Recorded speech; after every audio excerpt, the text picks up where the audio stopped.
It's time to take a look at what's happening around Wyoming for Monday, November 25th. I'm Wendy Corr, bringing you headlines from the Cowboy State Daily newsroom, brought to you by the Cowboy State Daily Morning Show with Jake.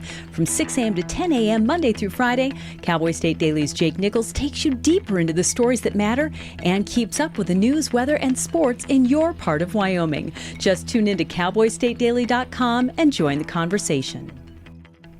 On November 24, 1971, a passenger who checked in as Dan Cooper parachuted out of a Northwest flight somewhere between Portland, Oregon and Seattle with $200,000 in ransom he'd received in exchange for sparing the lives of the passengers and crew. Now Cowboy State Daily's Jen Coker reports that new evidence has been unveiled in the only unsolved hijacking in the nation's history, which may crack the 53-year-old case, one that points to a man named Richard McCoy, who pulled off a near copycat hijacking over Utah 5 months after D.B. Cooper jumped out of the plane. Dan Greiner, who is a YouTuber and pilot, found this parachute, which is a modified military parachute. He found it in the outbuilding on the McCoy property in North Carolina. This parachute, in Dan's words, is 1 in a billion, and he feels it is the missing link that will finally connect Richard McCoy, who has long been a suspect by the FBI. Richard McCoy's daughter actually lives in southwestern Wyoming. She, for a while now, has believed that Richard McCoy, her father, is actually D.B. Cooper. Unearthing and revealing the new evidence has become a mission for the McCoy children to root out the deep family secrets that have shrouded them their entire lives. Well, newcomers moving into politically red states such as Wyoming, Montana, and Idaho are more likely to be Republicans, according to voter and state migration data. Many of them are moving out of blue states like Washington, Colorado, and California, motivated by a desire to live in a place where a majority of voters are Republicans. Cowboy State Daily's David Madison spoke to a GOP official in Billings who said the migration may have helped Republicans retake the U.S. Senate this election. There's a data firm called L2, which is used by political consultants to pinpoint target voters. And it has a really fun feature in that you can track where newcomers to Wyoming and Montana came from based on prior voting registration records. L2 allowed Cowboy State Daily to do its own research using these databases. And it was both interesting and a little creepy that they have it down to your address and your cell phone number. You want to know why you got so many calls during the political season? It's because of these databases that have us all on a list. In Wyoming, many of the new Republican votes migrated in from Colorado. Others primarily came from California, Washington, Texas, Oregon, Utah, and Montana. The leadership positions for the 68th Wyoming legislature have been decided. State Senator Bo Beitman of Ranchester and Representative Chip Nyman of Hewlett were named the top leaders in the legislature as a result of Republican caucus elections held Saturday. Politics reporter Leo Wolfson pointed out that although the farther right wing of the Republican Party have been named to the most critical leadership positions in the House, in the Senate there was recognition of the more moderate wing. All three main leaders of the House leadership are members of the Freedom Caucus. It's the first Freedom Caucus takeover of a state house in the country. In the Senate, Bo Beitman is definitely more of the Freedom Caucus wing of the Republican Party, but then you have Tara Nethercott, who's definitely more of the moderate wing. Senator Tara Nethercott of Cheyenne was elected majority floor leader in the Senate, and Senator Tim Salazar of Riverton was elected as Senate Vice President. In the House, Representative Scott Heiner of Green River was elected majority floor leader, and Representative Jeremy Haraldson of Wheatland earned enough votes for Speaker pro tempore. More than 7 years ago, Australian Lucy Barnard was in Argentina recovering from a knee injury and reading about George Megan, the first man to walk the length of the earth. She thought she could do it too, so she did, beginning in 2017. She told Cowboy State Daily's Jackie Dorothy that the journey will ultimately cover more than 18,640 miles from the bottom of South America to the top of North America. And if she finishes, Barnard will be the first woman to complete this trek. So she is walking from the tip of Argentina, and her goal is to the top of Alaska. And she hasn't walked this continuous, but her trek has been continuous. So every time time she stops and goes back home to Australia, she marks where she stops. She starts her path right where she left off. And she has a beacon that keeps track of where she is at all times. Now, this beacon is not just for us to be able to track her, which you can in live time. It's also a safety feature because she is just walking by herself and her dog most of the time. Barnard will leave the trail next month to return home to Brisbane, Australia, and renew her visa. When she resumes the trek, Barnard will turn on her beacon and then continue north.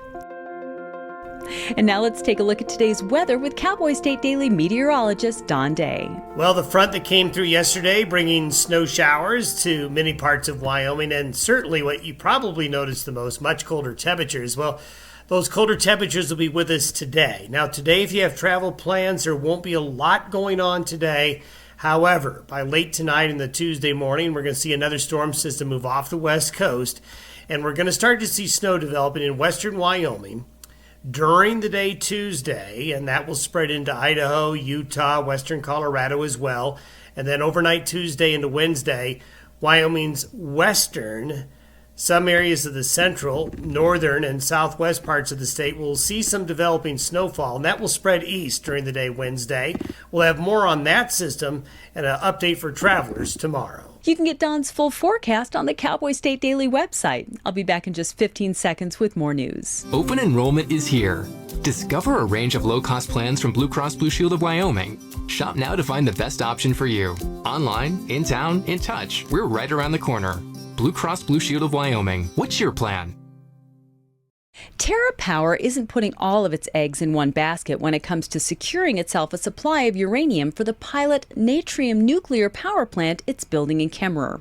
One of the really high-stakes bets the company founded by Bill Gates is placing is on a novel uranium enrichment process that uses lasers to separate uranium isotopes. That's according to Cowboy State Daily's Renee Jean. The typical way that you separate uranium for decades now has been by using a centrifuge. But there are other ways to separate, and lasers have been used in the past, just not to commercial scale. You're basically tuning in on the isotope that you want with the wavelength of your laser beam. TerraPower hasn't put all its eggs in one basket. They've got contracts and memorandums of understanding with other companies too. ASP Isotopes believes that their laser-enriched process is going to be cheaper. A representative from ASP Isotopes told Jean they're taking an old technology in new directions to achieve better commercial-scale results for enriched uranium production.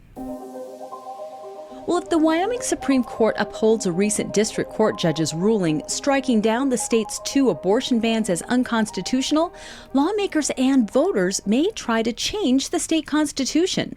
But 30 years ago, a group of pro-life activists also rallied a petition to put a proposed abortion ban on the state's general election ballot, which failed dramatically. Cowboy State Daily's Claire McFarland reports that the effort in 1994 involved a unique coalition of Christians, Democrats, and lawyers. The effort failed, but not without shaking up the state's political sphere. I think the lesson is that even though we have no idea how Wyoming would vote if this were put on the ballot again, where everyone stood in this struggle, where they planted themselves, defined to some extent the later parts of their careers. Going forward, it's not clear what next year's supermajority Republican Wyoming legislature will do.